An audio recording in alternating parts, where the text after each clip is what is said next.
जिसको आपकी कमी महसूस ना हो तो यकीन माने कि वो आपकी मौजूदगी को भी महसूस नहीं करता। इंसान बहुत खुदगर्ज है, पसंद करे तो बुराई नहीं देखता और नफरत करे तो अच्छाई नहीं देखता। अगर आप ये सीख जाएं कि क्या और कैसे नजरअंदाज करना है तो आपकी जिंदगी खूबसूरत बन जाएगी।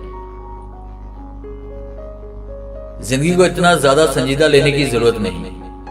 यहां से जिंदा बचकर कोई नहीं गया।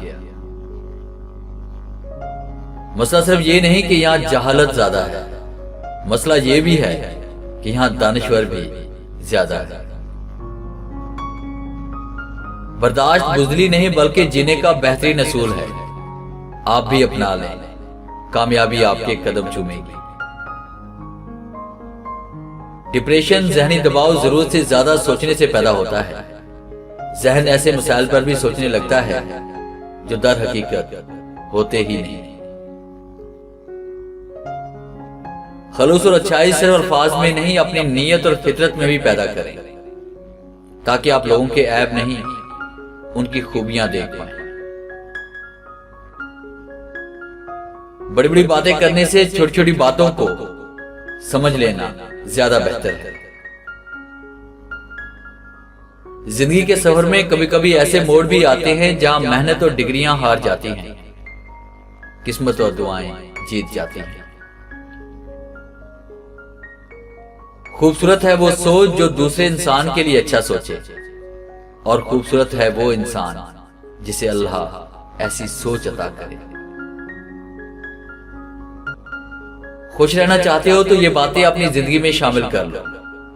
जो बात दिल में है इसे बोलने की हिम्मत रखो, और जो बात किसी और के दिल में है इसे समझने की समझ रखो।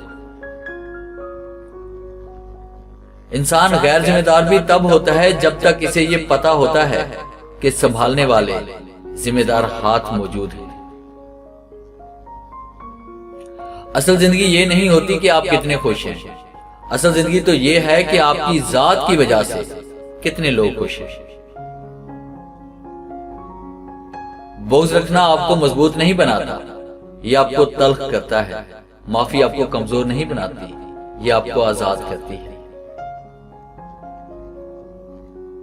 जिस घर में कुतुब रखने की कोई जगह नहीं, इस घर का पानी पीने से भी इज्तनाब करो, क्योंकि वो पानी पिलाने के बहाने आपका वक्त जाया करेंगे। आदतें शुरू में कच्चे धागे की तरह होती हैं, मगर बाद में ये लोहे की तारों की मानद होती हैं जिनमें इंसान जकड़ कर रह जाता है। खुदा जब मदद करने पे आता है तो लामालूम से भी कोई सबब पैदा कर देता है, और ना होने वाला खुदा जब मदद करने पे आता है तो लामालूम से भी कोई सबब पैदा कर देता है, और ना होने से होना निकाल देता है।